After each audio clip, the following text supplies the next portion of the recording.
Hi மக்களே, என்னடா பேய் மாதிரி வீடியோ போறேன்னு நினைக்காதீங்க. ரொம்ப நாளா ஆச்சு வீடியோ போட்டு. இன்னைக்கு என்னோட ஆதங்க உண்மையிலே தாங்கவே இல்லை. ஏன்னா பிக் பாஸை பத்தி தான் பேச போறேன்.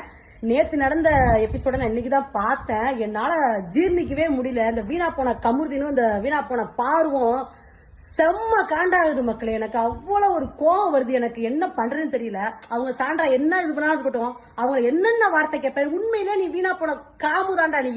எனக்கு செம்ம காண்டாகுது ஃப்ரெண்ட்ஸ். அவ்வளவு கோவம், அவ்வளவு ஆத்திரம் வருது. தயவு செய்து நீ உள்ள மட்டும் அனுப்புனா 2 பேரையும் தரத்தரன்னு இழுத்துட்டு கூட வந்துருவேன். எனக்கு அவ்வளவு காண்டு. எனக்கு இந்த வீடியோவை பார்த்துட்டு அப்படி பிடிச்சி தள்ளி விடுறா. நீ ஒரு பொண்ணு தானே, எவ்வளவு அக்கிரமம் பண்ணிக்கிட்டு இருக்க நீ வீட்டுல இருந்துகிட்டு. எங்க சீசன்ல எல்லா சீசன் லவ் பண்ணாங்க, உங்களை மாதிரி கன்றாவதியா பண்ணிக்கிட்டு இருந்தாங்க. பைத்தியங்க மாதிரி பண்ணிக்கிட்டு இருக்கீங்க. அந்த பொண்ணை பிடிச்சா அப்படி தள்ளி விடுறீங்க. வீட்டுல உள்ளதெல்லாம் பேசுறான் அந்த நாதேரி பையன். நான் இந்த மாதிரி பேசவே மாட்டேன். எனக்கு செம்ம காண்டாகுது. என் அறிவுட்ட முண்டம். எனக்கு எவ்வளவு கோவம் தெரியுமாடா உன்னைய முண்ட பையனை.